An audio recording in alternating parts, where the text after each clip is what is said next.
قرآن شاہد ہے، واقعات گواہ ہے کہ اللہ رب العزت کے کلام نے صرف انسانوں پر اپنی تاثیر ظاہر نہیں فرمائی، بلکہ یہ تاثیر جنات کو بھی متاثر کر چکی ہے۔ جیسے انسان شریعت کے مکلف ہیں، ویسے ہی جنات بھی شرع کے مکلف ہیں۔ قرآن کریم نے فرمایا وَمَا خَلَقْتُ الْجِنَّ وَالْإِنسَ إِلَّا لِيَعْبُدُونَ، نہیں پیدا کیا ہم نے جنات اور انسانوں کو مگر اپنی عبادت کے لیے۔ تو جنات اور انسان، ان کی تخلیق کا مقصد مالک نے فرمایا عبادت کرنا، تو عبادت کے مکلف جہاں انسان ہیں وہاں جنات بھی ہیں۔ اسی لیے جنات کو ماننا یہ ہمارے عقائد میں داخل ہے، اس لیے کہ جنات کا وجود یہ قرآن سے ثابت ہے۔ جنات کے بارے میں اسلامی عقیدہ یہ ہے کہ اللہ تعالیٰ نے جنات کو آگ سے پیدا فرمایا، 14ویں پارے کے اندر ہے۔ ان جنات میں بعض جنات وہ ہیں کہ جنہیں یہ طاقت دی گئی ہے کہ جو شکل چاہیں وہ بن جائیں، شرح المقاصد کے اندر ہے۔ پھر ان کی عمریں بہت طویل ہوتی ہیں، جنات کی عمریں انسانوں کی نسبت زیادہ دراز اور لمبی ہوتی ہیں۔ جنات ہی کا جو شریف ٹولہ ہے انہیں شیطان کہتے ہیں۔ شیطان یہ جنات ہی کا ایک ٹولہ اور گروہ۔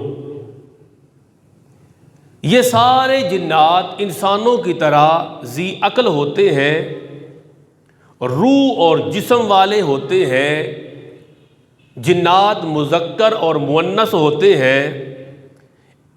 ان میں توالد و تناسل جاری ہوتا ہے، یعنی اولاد ہونے اور نسل چلنے کا سلسلہ یہ جنات میں بھی ہے۔ جنات کھاتے ہیں، پیتے ہیں، جیتے ہیں، مرتے ہیں اور شریعت کے مکلف ہیں۔ جنات میں مسلمان بھی ہیں اور کافر بھی، لیکن ان کے کفار وہ انسانوں کی نسبت زیادہ ہیں، یعنی جتنے مسلمان ہیں جنات کے اندر کافر زیادہ ہیں اور مسلمان تھوڑے۔ پھر جہاں جنات میں مسلمان ہیں تو ان مسلمانوں میں پھر نیک بھی ہیں اور بدکار بھی ہیں۔ مسلمان جنات لیکن نیک بھی ہیں اور فاسق و فاجر بھی، ان میں سنی بھی ہیں اور غیر سنی بھی، بد مذہب بھی۔ ہاں، فاسقوں کی تعداد وہ نیک کی نسبت زیادہ نہیں۔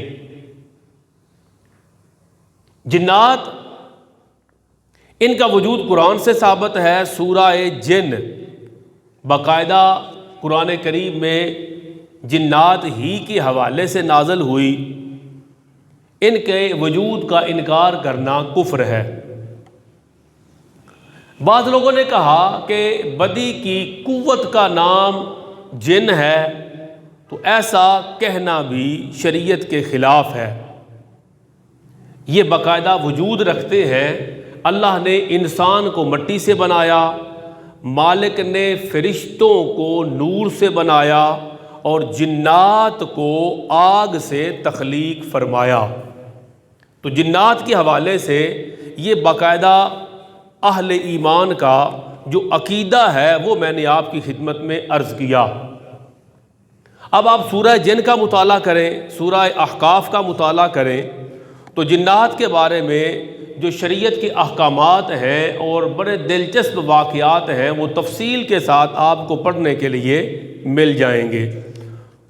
جس طرح قرآن کریم نے انسانوں پر اثر کیا، میں نے عرض کیا تھا کہ قرآن کی تاثیر خود صاحب قرآن پر وارد ہوئی۔ قرآن کی تاثیر صحابہ کرام کو نصیب ہوئی، آج تک ایمان والوں کو نصیب ہو رہی ہے۔ منکرین پر بھی قرآن کی تاثیر وارد ہوئی، وہ ان پر اثر انداز ہوئی۔ اسی طرح جنات بھی قرآن سے متاثر ہوئے بغیر نہ رہ سکے۔ اس قدر قرآن پاک سے جنات متاثر ہوئے کہ وہ سرکش اور ظالم تھے، قرآن کی تاثیر سے مبلغ قرآن اور مبلغ اسلام بن گئے، اور انہوں نے جا کے اپنے قبائل کو اسلام کی دعوت دی، اور مالک لم یزل نے جنات کی دعوت پر جنات کے قبیلے کو دولت ایمان سے سرفراز فرمایا۔ سورہ جن کا مطالعہ کریں ترجمے کے ساتھ، تفسیر کے ساتھ، تو اس کی بہت ساری مثالیں آپ کو ملیں گی۔ آج کی گفتگو کے اندر ہم دو واقعات قرآن کریم سے بیان کریں گے۔ پہلا واقعہ یہ ہے کہ زمانہ جاہلیت میں لوگوں کو یہ عادت تھی کہ جب سفر کرتے اور سفر کے دوران کسی جنگل میں انہیں رات گزارنا پڑتی، کسی صحرا میں پڑاؤ ڈالنا پڑتا، تو اس وادی کے اندر، اس صحرا کے اندر جو جنات رہتے ہیں ان کے شر سے بچنے کے لیے دور جاہلیت میں وہ اپنے آپ کو اس جنگل کے سردار اور اس وادی کے سردار جن کی پناہ میں دے دیتے۔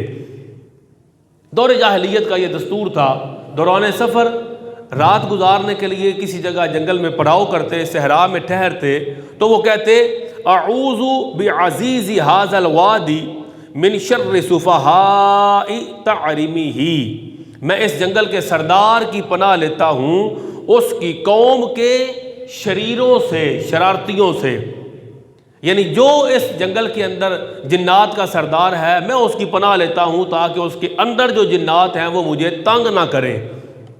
یہ ایک جاہلانہ طریقہ تھا، اور اس طریقے سے جنات کی شرارتوں میں اور سرکشی میں اضافہ ہو گیا۔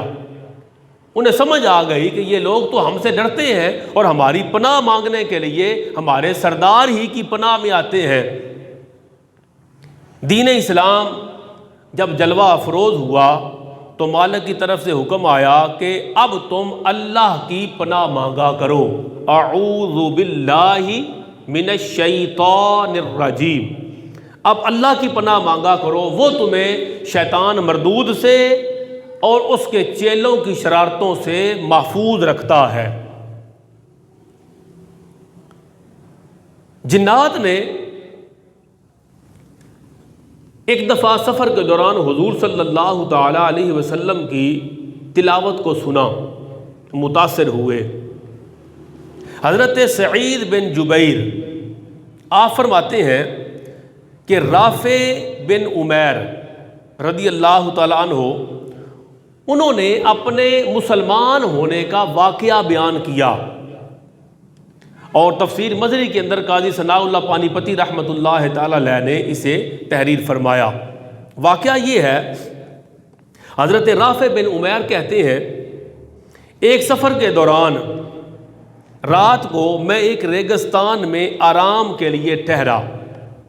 جیسے میں نے عرض کیا، جب وہ سفر کے دوران کسی جگہ پڑاؤ ڈالتے، لمبا سفر ہوتا، گھوڑوں پر، گدھوں پر، اور پیدل سفر لوگ کرتے تو بڑا عرصہ لگتا دوسرے مقام تک پہنچنے میں، رستے میں کئی راتیں آ جاتی۔ اگر رات کہیں صحرا میں آتی، ریگستان میں آتی، جنگل میں آتی تو ان کے لیے پھر مشکل ہو جاتا کہ ہم شریر شرارتیوں سے اور جنات سے کیسے بچیں، تو وہ اس وادی کے سردار کی پناہ میں آتے۔ حضرت رافع بن عمیر کہتے ہیں ایک سفر کے دوران رات کو میں ریگستان میں آرام کے لیے ٹھہرا، تو سونے سے پہلے میں نے عرب کے دستور کے مطابق وہی جملہ بولا کہ میں اس جنگل کے سردار کی پناہ لیتا ہوں تاکہ اس کی قوم کے شریر جنات سے بچ پاؤں۔ کہتے ہیں میں سو گیا اس جنگل کے اندر، وادی کے اندر، ریگستان کے اندر۔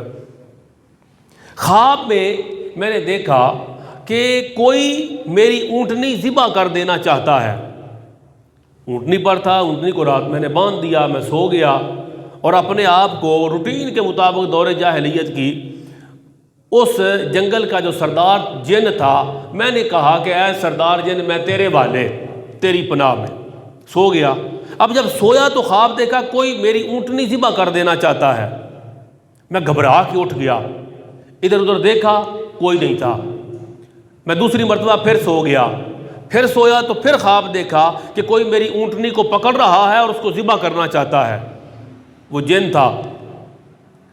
میں پھر جاگ گیا، دیکھا دائیں میں کوئی نہیں تھا۔ میں پھر تیسری مرتبہ سو گیا۔ اب جو سویا تو میں نے دیکھا کہ کوئی بوڑھا شخص ہے، وہ اونٹنی ذبح کرنے والے کو منع کر رہا ہے۔ خواب کے اندر کوئی بندہ میری اونٹنی ذبح کر رہا تھا۔ اب تیسری مرتبہ جب خواب دیکھا تو میں نے دیکھا کہ کوئی بزرگ ہے، بوڑھا بندہ ہے، اور وہ اس اونٹنی ذبح کرنے والے کو روک رہا ہے کہ تو ذبح نہ کر۔ پھر کہتے میں نے دیکھا کہ 3 گدھے ایسے میرے سامنے ظاہر ہوئے۔ جب 3 گدھے سامنے ظاہر ہوئے تو اس بابا نے اس اونٹنی ذبح کرنے والے کو بولا کہ تم ایسے کرو، اونٹنی ذبح نہ کرو، تمہیں جانور چاہیے نا، تو یہ گدھا ایک لے لو، تینوں میں سے جو گدھا تمہیں پسند ہے وہ تم رکھ لو، اسے ذبح کر لو، لیکن اس اونٹنی کو ذبح نہ کرو۔ کہتے ہیں کہ اس نے مان لی بات بابے کی، ایک گدھا لیا اور اونٹنی کو چھوڑ کے چلا گیا۔ کہتے ہیں جب وہ چلا گیا تو میری آنکھ کھل گئی، جاگ گیا میں۔ جب میں جاگا تو میں نے دیکھا کہ وہی بابا جو خواب کے اندر ابھی ایک گدھا دے کے میری اونٹنی بچا رہا تھا، وہ بابا میرے پاس کھڑا ہے۔ خواب کے اندر بھی وہی بابا جن اور یہاں بھی وہی۔ اب جب میں اس بابا جی کی طرف متوجہ ہوا تو وہ بولے کہ اے بیوقوف آدمی، جب تو کسی جنگل میں ٹھہرے تو وہاں کے جنات اور اس جنگل کے شیاطین سے بچنے کے لیے یوں کہا کر، اعوذ باللہ برب محمد من حول ھذا الوادی، میں رب محمد مصطفیٰ جن رحمت صلی اللہ تعالی وسلم کے رب کی پناہ لیتا ہوں تاکہ اس وادی کے شریر جنات سے اور اس کی شرارتوں سے بچ جاؤں۔ تو یوں کہا کر۔ حضرت رافع کہتے ہیں میں نے کہا کہ یہ محمد صلی اللہ تعالی علیہ وسلم یہ کون ہے؟ اس سے پہلے تو جو ہماری روٹین ہے وہ یہ ہے کہ دوران سفر ہم کہتے ہیں اعوذ بعزیز ھذا الوادی، اس وادی کا جو عزیز بادشاہ ہے، سردار ہے، میں اپنے آپ کو اس کے حوالے کرتا ہوں۔ ہماری روٹین تو یہ تھی۔ آپ بابا جی یہ کہتے ہیں کہ اعوذ باللہ برب محمد، میں اپنے آپ کو اس اللہ کی پناہ میں دیتا ہوں جو محمد صلی اللہ علیہ وسلم کا رب ہے۔ کہتے میں نے پوچھا یہ محمد کون ہے صلی اللہ علیہ وسلم؟ تو مجھے بتایا گیا یہ نبی عربی ہیں، نہ شرقی نہ غربی۔ پیر کے دن انہوں نے نبوت کا اعلان فرمایا، اور کھجوروں کی بستی ہے مدینہ منورہ، کھجوروں کی بستی ہے، اس بستی میں قیام پذیر ہیں، وہاں رہتے ہیں، اگر ملنا چاہو تو وہاں تمہیں مل جائیں گے۔ حضرت رافع بن عمیر کہتے ہیں اب میں صبح ہونے کا انتظار کرنے لگ گیا، میں تو ویسے ہی کہیں جا رہا تھا، جب صبح ہوئی تو میں نے اپنی سواری کا رخ بدلا اور یثرب مدینہ منورہ کی طرف چل دیا۔ اب میں سفر کرتے ہوئے مدینہ منورہ پہنچ گیا اور نبی کریم صلی اللہ تعالی وسلم کا پوچھا، مصطفیٰ جن رحمت صلی اللہ تعالی وسلم کی خدمت میں دربار اقدس میں حاضر ہوا۔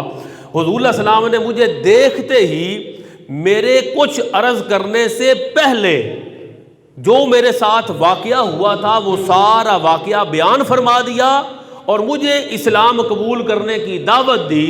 تو میں تو پہلے ہی یہ ساری باتیں دیکھ کے آ رہا تھا، تو میں نے آقا علیہ السلام کی دعوت کو قبول کیا اور کلمہ پڑھ کے مسلمان ہو گیا۔ تو حضرت رافع بن عمیر ان کے اسلام لانے کا جو واقعہ ہے اس میں خود جنات کو عمل دخل حاصل ہے۔ پھر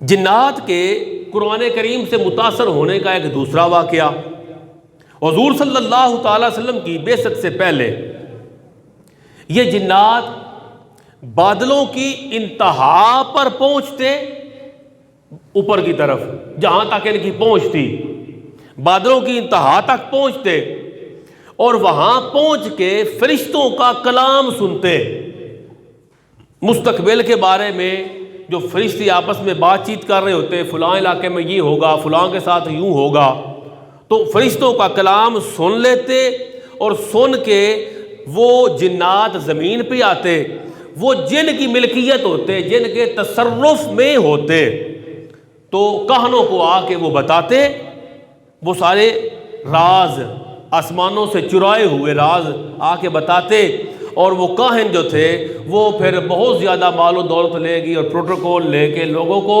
وہ راز بتاتے۔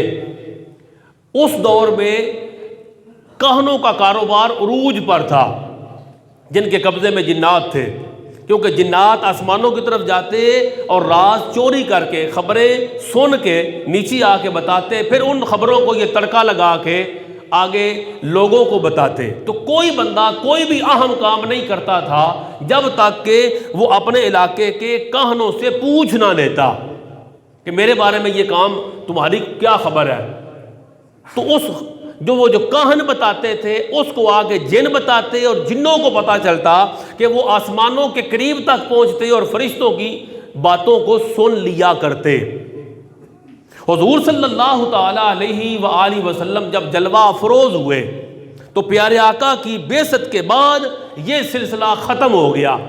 اللہ تعالیٰ نے آسمانوں پر محافظ فرشتے مقرر کر دیے۔ پہلے جاتے تھے تو جا کے فرشتوں کے راز سن لیتے، اب کیا ہوتا، اب جب یہ جاتے تو اللہ نے محافظ فرشتے مقرر کر دیے، تو جو شیطان فرشتوں کی باتیں سننے کے لیے جاتا اس پر آگ کے گولے برسائے جاتے۔ اسی کو شہاب ثاقب کہتے ہیں، ستارہ ٹوٹنا۔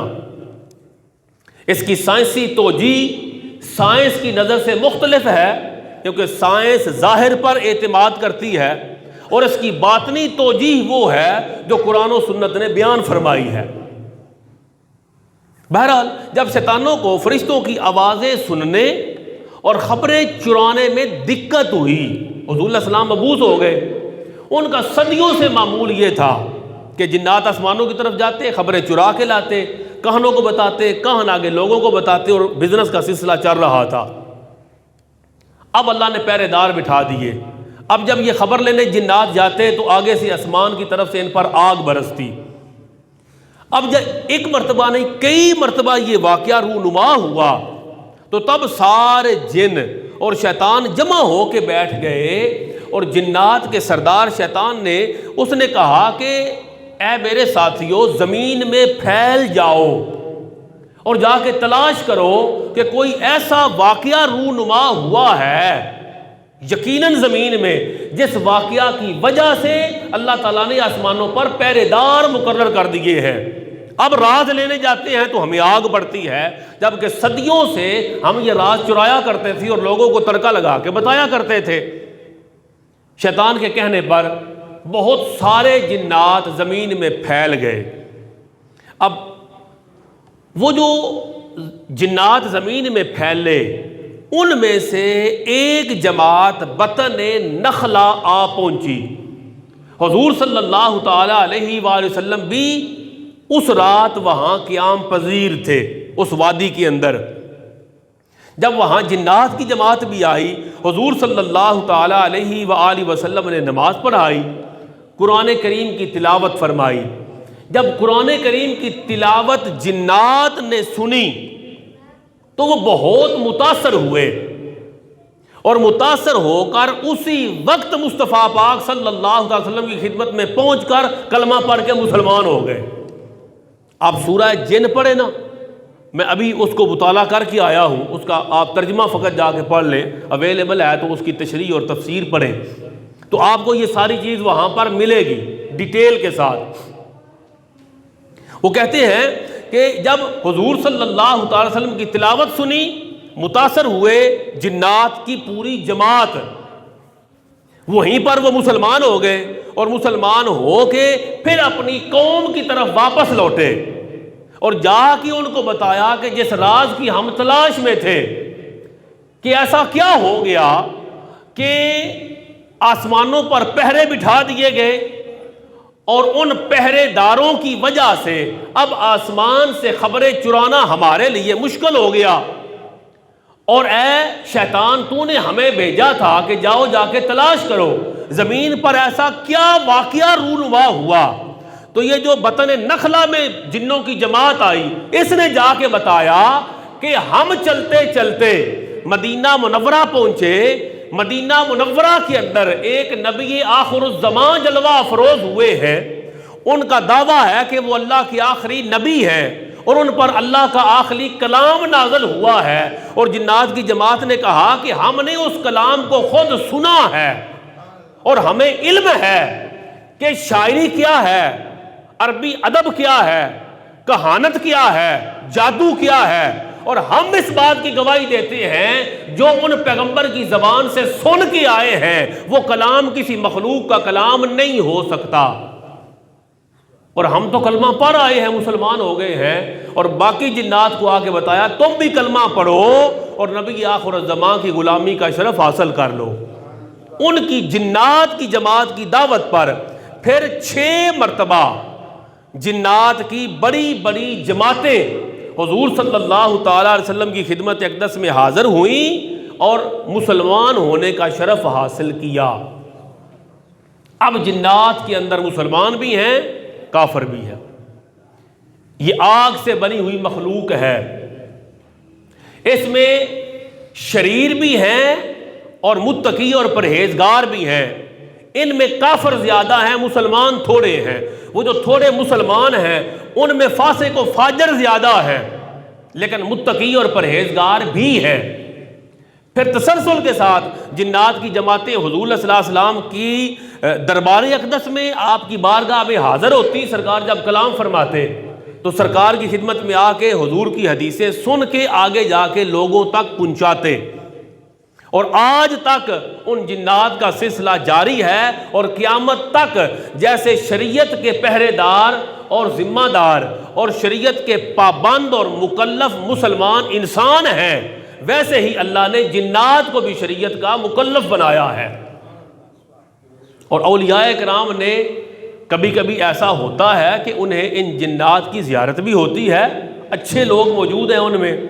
مثلا تفسیر مظہری کے اندر ایک واقعہ لکھا ہے، حضرت سہل بن عبداللہ بزرگ ہیں، وہ فرماتے ہیں کہ میں نے ایک بوڑھے جن کو دیکھا جو نماز پڑھ رہا تھا، اس بوڑھے جن نے اون کا جبہ پہنا ہوا تھا، میں نے غور کیا تو اس بوڑھے جن کے اون کے جبے سے نور نکل رہا تھا، میں اس جبے سے نکلنے والے نور میں گم ہو گیا، بڑا متاثر ہوا کہ جن ہے، بابا ہے، نماز پڑھ رہا ہے، جبے سے نور نکل رہا ہے۔ اس بوڑھے جن نے سلام پھیرا، جب نماز مکمل کی میں نے سلام کیا، جواب دیا اس نے، اور جن نے، اس بوڑھے بزرگ نے، جن نے مجھ سے پوچھا کہ تم جبے کی رونق دیکھ کے متاثر ہو رہے ہو، حیران ہو؟ جان لیا اس نے، میں نے کہا ہاں۔ اس نے کہا یہ جبہ کوئی عام جبہ نہیں، اس جبے کو میں 700 سالوں سے پہن رہا ہوں۔ یہ اسلامی عقیدہ ہے کہ جنات کی عمریں انسانوں کی نسبت زیادہ ہوتی ہیں۔ تفسیر مظہری کے اندر قاضی ثناء اللہ پانی پتی لکھتے ہیں، اس بوڑھے جن نے کہا 7 صدیاں ہو گئی مجھے یہ جبہ پہنتے اور استعمال کرتے ہوئے، اسی جبہ کے اندر میں نے حضرت عیسیٰ علیہ السلام سے ملاقات کی، پھر اسی جبہ کے اندر میں نے نبی آخر الزمان مصطفیٰ جان رحمت صلی اللہ تعالیٰ علیہ وسلم سے ملاقات کا شرف حاصل کیا، اور کہا کہ میں ان جنات میں سے ہوں جن کے بارے میں سورہ جن کو نازل کیا گیا۔ اللہ کے کلام کی تاثیر جیسے انسانوں کو نصیب ہوئی ویسی تاثیر اللہ رب العزت نے جنات کو بھی عطا فرمائی۔ جیسے انسان شرع کے مکلف ہے ویسے جنات بھی شریعت کے مکلف ہے، اس لیے وہ جو نوری علم کرنے والے ہیں پھر وہ قرآن پڑھ کر ہی ان جنات کو قابو کرتے ہیں، اور وہی درست طریقہ ہے۔ اور قرآن اتنی تاثیر رکھتا ہے کہ حضور صلی اللہ تعالیٰ علیہ وآلہ وسلم فرماتے ہیں اقرأوا القرآن، لوگوں قرآن پڑھا کرو، قرات کیا کرو، قرآن کی تلاوت کیا کرو، فَإِنَّهُ يَأْتِي يَوْمَ الْقِيَامَةِ شَفِيعًا لِأَصْحَابِهِ، قرآن کی تلاوت کیا کرو اس لیے کہ یہ قرآن کا پڑھنا قیامت کے دن ہے پڑھنے والے کی شفاعت کرے گا۔ خود قرآن اللہ کریم کی بارگاہ میں عرض کرے گا مالک یہ فلاں بندہ مجھے پڑھا کرتا تھا، آج میں سفارش کرتا ہوں تو اس کے گناہوں کو معاف فرما، اور اللہ قرآن کی شفاعت کو قبول فرمائے گا۔ حضور صلی اللہ تعالی وسلم فرماتے ہیں لا تجعلوا بیوتکم مقابر، اپنے گھروں کو قبرستان نہ بناؤ۔ قبرستانوں میں کوئی قرآن کی تلاوت نہیں کرتا، گھروں میں تو قرآن پڑھا جاتا ہے، اپنے گھروں کو مقابر قبرستان نہ بناؤ۔ اور سنو ان الشیطان ینفر من البیت الذی یقرأ فیہ سورۃ البقرہ، شیطان اس گھر سے بھاگ جاتا ہے جس گھر میں سورۃ البقرہ کی تلاوت کی جاتی ہے۔ جنات میں سے شریر جنات شیطان اگر دیکھیں کہ وہ آپ کو تنگ کر رہے ہیں، آپ کے گھر کو بے برکت بنایا ہوا ہے، حضور علیہ السلام نے وظیفہ بتا دیا کہ سورۃ البقرہ کی تلاوت کرو گے اللہ تمہارے قرآن کو شیطان کے اثرات سے نجات عطا فرما دے گا۔ 5 خطبات جمعہ کے اندر میں نے تاثیر قرآن بیان کی تاکہ 15-20 منٹ کے لیے ہم سنیں تو صحیح کہ قرآن جو اللہ نے ہمیں عطا فرمایا یہ قرآن تو بڑی تاثیر رکھتا ہے، فقط تاثیر رکھتا نہیں، اس کی تاثیر خود حضور علیہ الصلوۃ والسلام سے لے کے صحابہ کرام تک، عام مومنین سے لے کے منکرین تک اور جنات تک پر وارد ہوئی۔ یہ تاثیر سب پر ظاہر ہوئی۔ ہم قرآن پڑھتے ہیں ہمیں اس کی تاثیر اور حلاوت نصیب نہیں ہوتی، کمی کہاں پر ہے؟ دیسی گھی بیمار معدے والا بندہ استعمال کرے نا تو اس کا پیٹ خراب ہو جاتا ہے، تو کیا کہیں گے کہ گھی ٹھیک نہیں آ رہا، گھی ٹھیک ہے، تو نے اپنے معدے کو گھی سنبھالنے والا بنایا نہیں۔ قرآن شفا ہے، قرآن رحمت ہے، مگر میرے دل پہ اگر اثر انداز نہیں ہو رہا تو قرآن کی تاثیر تو قائم ہے، مجھے اپنے دل میں تبدیلی لانی پڑے گی۔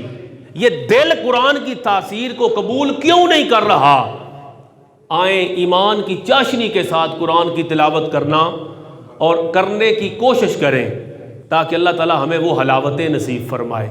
آمین۔ وما علینا الا البلاغ المبین۔